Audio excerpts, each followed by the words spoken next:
Chúa lơ con em ạ. Đâu kéo một chút chú. Tôi là cái nào thì à. Ôi, hả? Cứ cả. Đào bây giờ bố nào? Đào bây giờ bố chưa đào à? Đi đào à? Ly. À Ly. Ê, cứ đại. Hồ thay rồi sao? Thay chưa? Ồ, thay. Có cái này. Có một đây có bỏ một. Kia tôi cũng sao. Ê, siêu sao mày về? Có một hỏi gì nó để không được tôi tay em móc. Có một gì con nó hỏi chuyện rồi.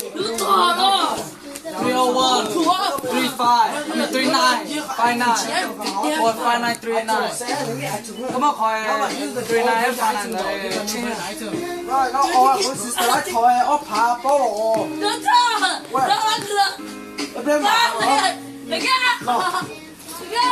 Bao hủ đấy. À, em pull the shit out of my shade.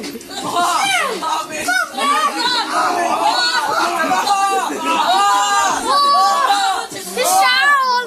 Mà lên. Con như nhỉ?